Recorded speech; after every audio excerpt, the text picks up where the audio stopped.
Good morning बच्चों। Ray optics में level 2 के ऊपर एक क्वेश्चन देखते हैं, काफी प्यारा सा, काफी फेमस पैटर्न का क्वेश्चन है बच्चों। ये क्वेश्चन नंबर 25। देख क्वेश्चन क्या कह रहा है। क्वेश्चन कह रहा है a fish looking up through water sees the outside world content in a circular horizon. ठीक है। If the refractive index of the water is 4/3 and fish is 12 centimeter below the surface of the water, find radius of the circle। है ना भाई। Question ये कह रहा है कि कोई भी फिश है, ये पानी के अंदर, पानी के सरफेस से 12 सेंटीमीटर के डिस्टेंस पे है, ऐसे नीचे। अब बाहर की दुनिया को इतने हॉरिजॉन्टल सर्कुलर रीजन में ही ऑब्जर्व कर पाती है ना। तो बताएं कि इस हॉरिजॉन्टल सर्कुलर रीजन के रेडियस की वैल्यू यहाँ पे क्या रही होगी, जिसके थ्रू ये पूरी दुनिया को ये फिश देख पाती है ना। तो हमारे पास यहाँ पे इस क्वेश्चन के लिए जो 4 ऑप्शन है, इसमें से ऑप्शन नंबर सी क्या है बच्चों, सही है। अर्थात कि इतने रेडियस वाली दुनिया ये फिश ऑब्जर्व कर पाती है। तो क्वेश्चन चलिए सॉल्व करते हैं और देखते हैं कि कैसे हमारा यहाँ पे ऑप्शन सी सही है।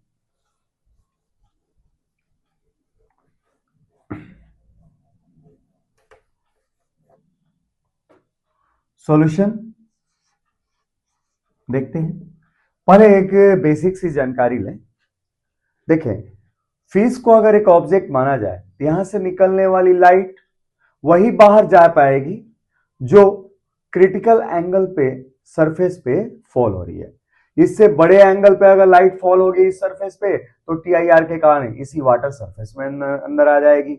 इसका अर्थ ये हुआ कि फिश से क्रिटिकल एंगल पे निकलने वाली लाइट ही यहाँ पे, अगर ये क्रिटिकल एंगल है तो ये भी क्रिटिकल एंगल होगा, तो क्रिटिकल एंगल पे निकलने वाली लाइट ही बाहर की दुनिया में पहुंच पाती है।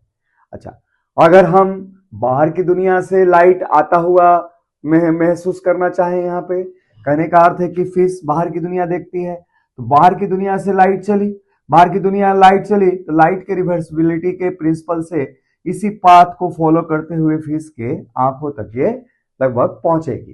तो ऐसी स्थिति में कह सकते हैं कि बाहर की दुनिया से चली हुई लाइट अगर क्रिटिकल एंगल पे आते हुए फिश के आंखों पे पहुंचती है तो ही वो फिश के आंखों के लिए ऑब्जर्व की जाएगी। ठीक है। तो इसका अर्थ ये हुआ बच्चों क्वेश्चन में कि फिश बाहर की दुनिया को जब आर रेडियस वाले सर्कल में ऑब्जर्व कर पाती है, वैसी स्थिति में ये रेडियस आर इस तरीके से होगा कि यहाँ पे इंसिडेंट जो एंगल होगा क्रिटिकल एंगल के बराबर होगा।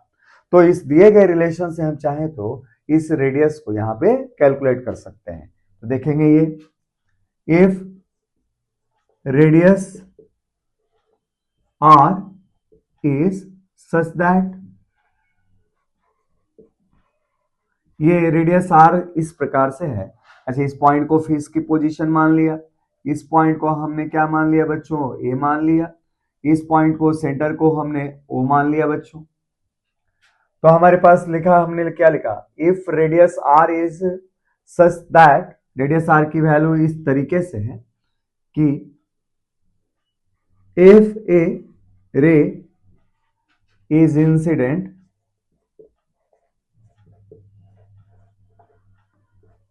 on surface of water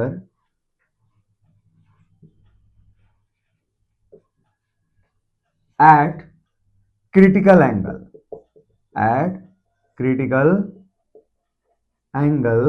theta c. भाई रेडियस आर की वैल्यू इस तरीके से है कि यहाँ पे इंसिडेंट, ये जो रे है क्रिटिकल एंगल पे इंसिडेंट है।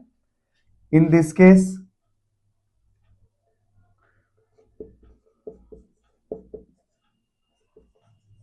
Fish can observe outer world, बाहर की दुनिया ये ऑब्जर्व कर सकती है ना। अच्छा, अगर ऐसा हुआ तो डायग्राम, फ्रॉम डायग्राम हम क्या लिख सकते हैं बच्चों, मैं इसी रेडियस आर की वैल्यू निकालनी है ना इस क्वेश्चन में, तो डायग्राम से देखें क्या लिख सकते हैं। तो डायग्राम से हम लिख सकते हैं tan थीटा सी, है ना भाई। tan थीटा सी क्या होगा, तो परपेंडिकुलर अपॉन बेस, परपेंडिकुलर कितना है r और बेस कितना है h, r अपॉन h, जहां पे h आपको 12 सेंटीमीटर दिया हुआ है। अच्छा, अब कॉन्सेप्ट क्या कहता है क्रिटिकल एंगल का? Concept of critical angle,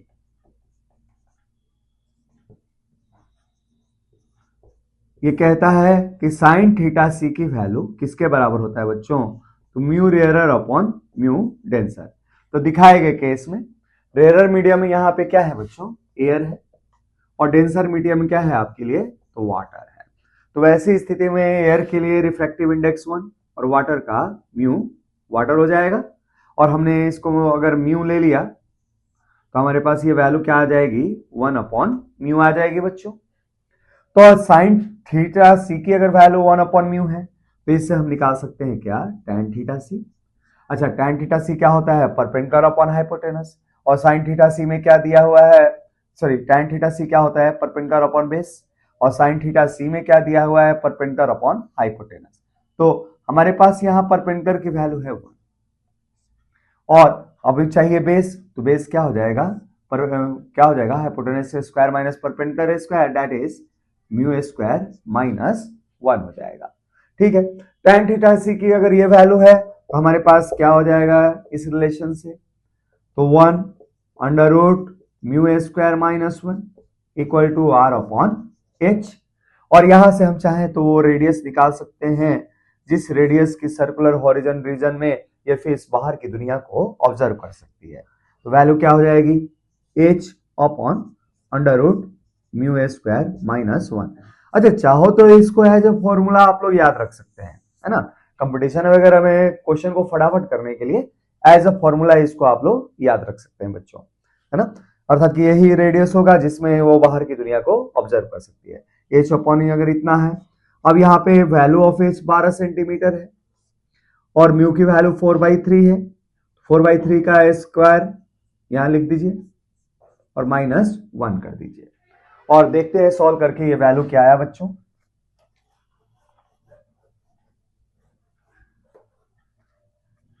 therefore radius की वैल्यू आपके पास आ गई 12 अपॉन अंडर रूट क्या हो जाएगा? 16 अपॉन 9 माइनस 1 हो जाएगा बच्चों।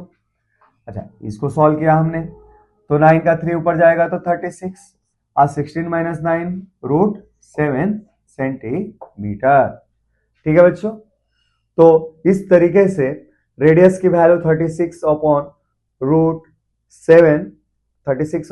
7 सेंटीमीटर होगा, जिस रेडियस के वैल्यू के लिए ये बाहर की दुनिया को फेस ऑब्जर्व कर सकती है।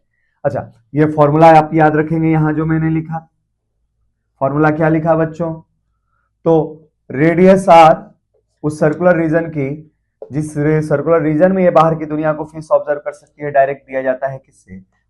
Depth of the fish below the water surface under root mu square minus 1, है ना?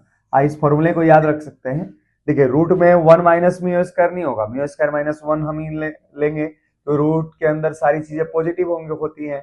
ये पॉजिटिव तभी होगा जब म्यू स्क्वायर पहले आएगा और 1 क्या होगा? बाद में आएगा। म्यू की वैल्यू लगभग हमेशा 1 से बड़ी होती है एक रिफ्रैक्टिव मीडियम की, है ना बच्चों? एक ट्रांसपेरेंट मीडियम की।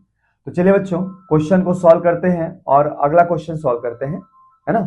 इस लेवल पे, लेवल 2 में हम अगला क्वेश्चन देखते हैं।